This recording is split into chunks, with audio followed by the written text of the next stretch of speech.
Hello everyone, welcome back. Snapshot 22w46a has just been released and we've got some really cool changes. So first off, the introduction of the snapshot reads, we are now releasing Snapshot 22w46a for Minecraft 1.19.3 with playable mob sounds added as an experimental feature, changes to the spawning of nether mobs, improvements for telemetry data, and several technical improvements.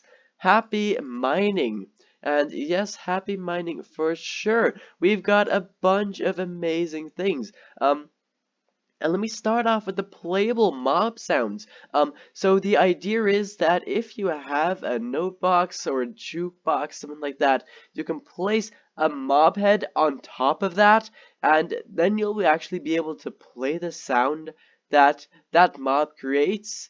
Whilst it's ambient, and that is of course really cool. And with this change, we actually get another change, which is that we will now be able to collect Piglin heads. Yes, if you blow up a Piglin with a charge creeper, you will now be able to get Piglin heads, and the Piglin sounds will thus also be playable. That is obviously the biggest change in here, for sure. Anyways, we've got some other changes, which we're going to look at right now. So books and chiseled bookshelves can be added or removed from any slot, which is a really highly requested change, and I'm so happy to see that being added in. So here again is the ambient mob sounds. So when placing a mob head on a note block, that note block will now play one of the ambient sounds of that mob when played by a player or powered by redstone. Um, and now we've also, of course, got the Piglin mob head added in. Then we've got some other small changes in the snapshot itself. So in the nether dimension, Enderman's skeleton and Wither skeletons will now only be able to spawn at light level 7 and below, which are changes relating to the ones that we saw in actually 1.18, I think, where mobs will only be able to spawn in complete darkness. So this is, they have got some notes as well. They're saying that it's intended to nerf certain portal-based farms, and of course we're all welcome to feedback this.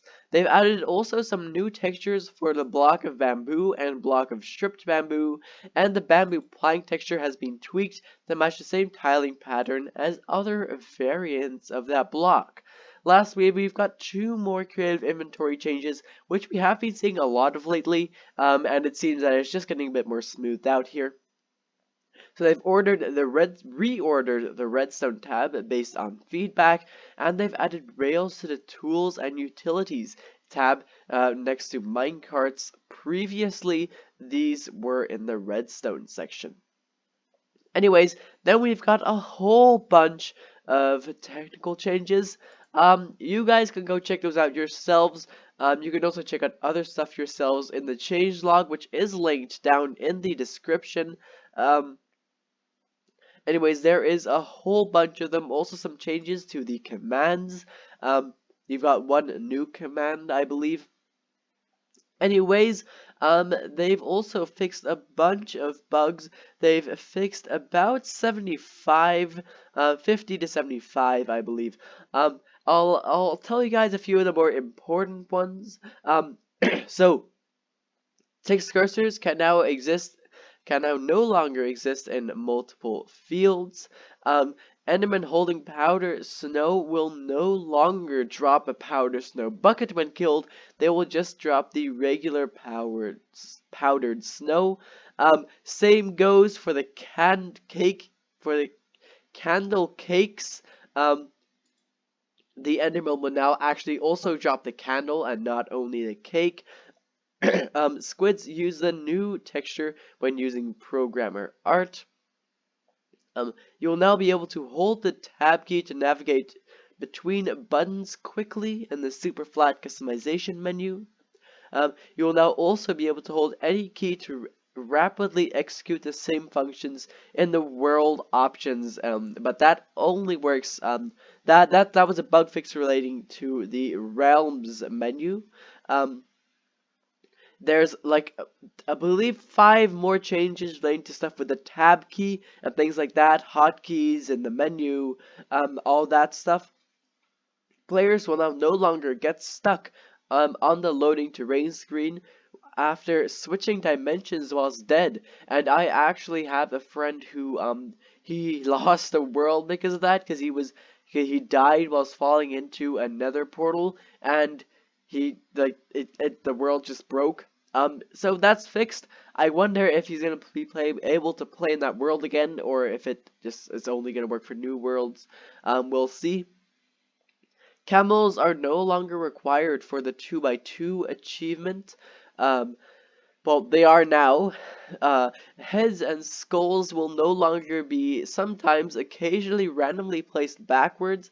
That was really weird. The walking animation of frogs and camels will now play when they are moving very slowly. Previously, they were just like drifting or gliding. Um, that now works.